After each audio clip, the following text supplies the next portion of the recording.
আপনি কি জানেন কিয়ামতের দিন সিয়াম ও কোরআন বান্দাদের জন্য সুপারিশ করবে?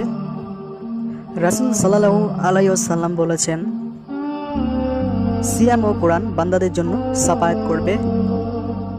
সিয়াম বলবে, হে আমার প্রতিপালক, আমি তাকে দিনের খাবার থেকে এবং সহবাস থেকে দূরে রেখেছি, অতএব তার ব্যাপারে আমার সাফায়াত কবুল করো।